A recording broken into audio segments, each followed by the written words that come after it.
수요 말씀 묵상, 오늘은 10월 16일 24년입니다. 함께 기도하시겠습니다. 우리를 창조하시고 우리의 아버지 되시는 하나님 아버지, 지난 3일 동안도 주님의 은혜 가운데 살게 하여 주시고 오늘 우리가 함께 주님의 말씀을 묵상할 수 있는 시간 주심을 인하여 감사합니다. 오늘 말씀을 통해 우리에게 주님의 음성이 들리게 하여 주시고 그 말씀으로 우리가 주님을 날마다 쫓아가며 순종하며 살아가는 우리 모두 되도록 인도하여 주시옵소서. 말씀을 통해 우리가 주님을 더 알고 사랑하기를 소원합니다. 예수님의 이름으로 기도합니다. 아멘. 오늘의 말씀은 빌립보서 1장 27절부터 2장 4절까지의 말씀입니다. 오직 너희는 그리스도의 복음에 합당하게 생활하라. 이는 내가 너희에게 가보나 떠나 있으나 너희가 한 마음으로 서서 한 뜻으로 복음의 신앙을 위하여 협력하는 것과 무슨 일에든지 대적하는 자들 때문에 두려워하지 아니하는 이 일을 듣고자 함이라. 이것이 그들에게는 멸망의 증거요 너희에게는 구원의 증거니 이는 하나님께로부터 난 것이라.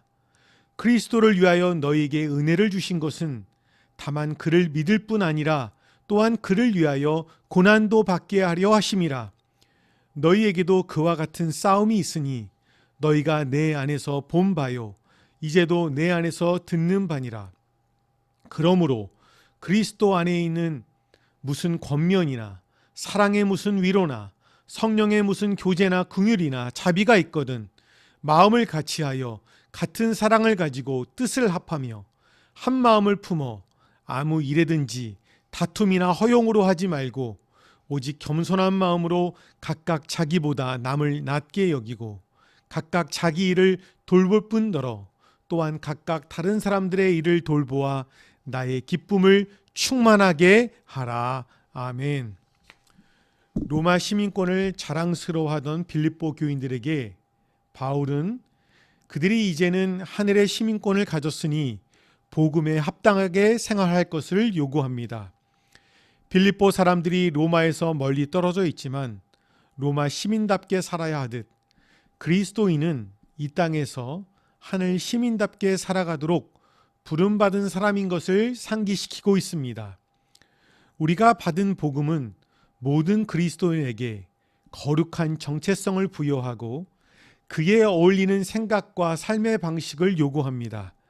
그것이 천국 시민권을 소유한 그리스도인의 삶의 자세입니다. 바울은 빌립보 성도들이 한 마음과 한 뜻으로 서서 복음의 신앙을 위해 협력할 것을 요청하고 있습니다.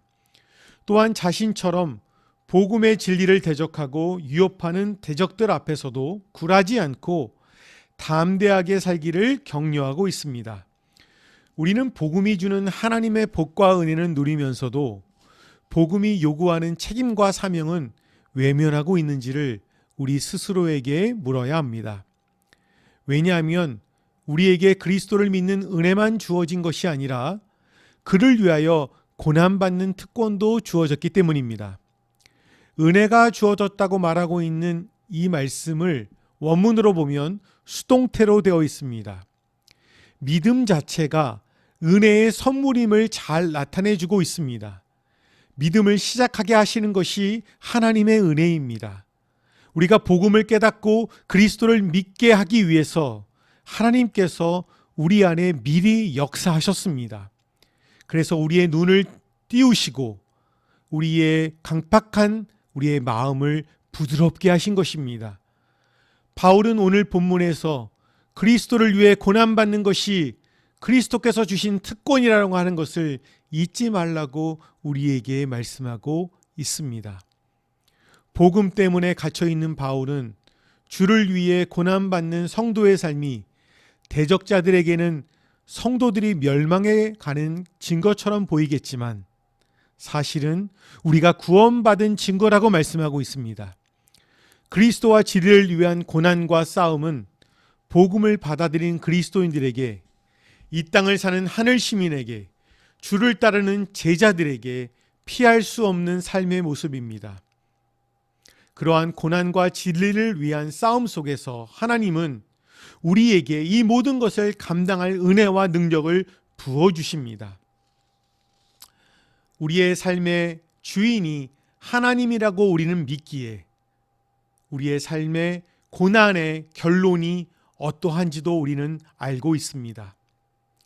하나님이 우리의 삶을 주관하고 있기 때문에, 하나님이 우리의 삶을 붙잡고 있기 때문에 우리는 날마다 승리할 것을 믿고 걸어갑니다. 혹시 인기 있는 드라마를 요즘에 신청하고 계시는지요? 그런데 어느 누군가가 그 드라마의 결말이 어떻다라고 말해준다면, 우리가 그것을 알고 그 드라마를 본다면 우리가 그렇게 흥분하거나 떨지 않고 볼 수가 있습니다. 왜냐하면 결론이 어떻게 난지를 알고 있기 때문이지요. 우리는 우리의 고난의 결론이 어떤지를 알기 때문에 우리는 떨지 아니하고 하나님을 붙잡고 하나님의 은혜와 능력을 간구하는 우리 모두가 되기를 축복합니다. 바울은 2장 1절부터 4절에서 복음을 위해 함께 싸워야 할 뿐만 아니라 복음 안에서 우리 서로가 하나 되기를 힘쓰라고 권면하고 있습니다.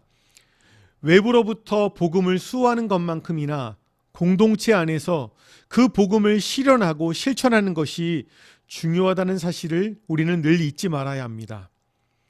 교회의 하나됨을 위해 교회 지체들은 각자의 일을 충실하게 해야 합니다. 자신이 맡은 작은 일이라도 기쁨으로 성실하게 감당하는 일이 참 중요합니다. 또한 다른 사람의 일도 돌아보아 교회 공동체를 세우라라고 말씀하고 있습니다. 이 말씀은 자기 위주로 생각하지 말고 전체적인 입장에서 한번 생각해 보라는 말입니다. 내 중심에서 보면 보이지 않던 것이 전체적인 입장에서 생각해 보면 이해가 될 때가 많이 있습니다. 그런데 문제는 성도 한 사람 한 사람이 다른 신앙적, 문화적 경험과 체험을 가지고 교회에 왔기 때문에 교회에 대한 우리의 생각이 다 다른 것을 볼 수가 있습니다. 자기 자신한테는 너무나 당연한 상식 같은 일인데 다른 사람은 나와 다른 생각을 가질 때 우리는 불편한 마음을 가질 때가 있습니다. 물론 잘못된 것은 분명히 고치고 변화되어야 합니다. 내가 잘못된 것을 알고 내 고집대로, 내 방식대로 주장해서는 되지 않습니다.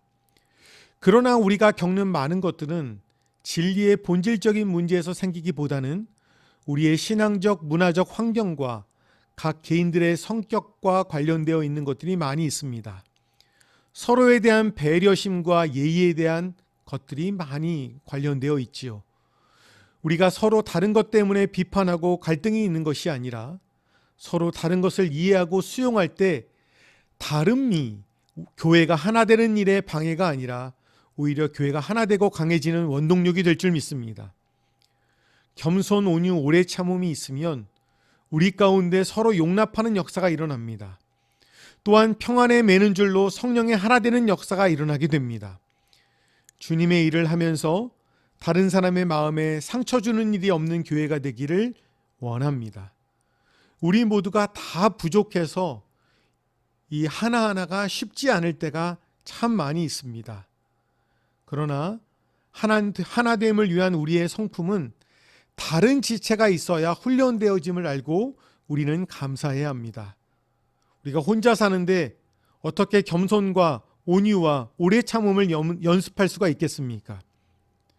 교회 지체들을 통해 때로는 속상할 때도 있고 갈등이 있을 때도 있지만 겸손, 온유, 오래 참음 등 성도의 성품들을 우리는 교회 공동체를 통해서 연습할 수가 있습니다. 또한 이런 성품들은 성령 충만의 열매입니다. 그래서 우리는 개인과 가정과 교회를 위하여 기도할 때마다 주여 성령 충만하게 하셔서 우리의 삶에, 우리의 공동체에, 우리의 가정에 성령의 열매들이 나타나게 하여 주시옵소서. 그래서 가정과 교회가 하나 되게 하여 주시옵소서라고 기도해야 하는 것입니다. 함께 기도하시겠습니다. 사랑의 하나님, 우리가 하늘의 시민임을 알고 하늘의 사람의 언어와 삶을 살도록 인도하여 주시옵소서. 교회와 복음을 위해서 우리가 한 마음과 한 뜻으로 협력하게 하시고 자기 중심적인 신앙이 아니라 교회 중심적인 신앙생활을 하도록 도와주시기를 원합니다. 고난 가운데에서 주님이 감당할 은혜와 능력을 주심을 믿고 주님을 바라보게 하여 주시옵소서. 복음 안에서 하나 되는 우리 교회 공동체가 되게 하여 주시고 성령 충만하여 예수님의 마음이 우리의 성품이 되도록 우리를 인도하여 주시옵소서. 3일간도 승리케 하여 주시옵소서. 예수님의 이름으로 기도합니다. 아멘.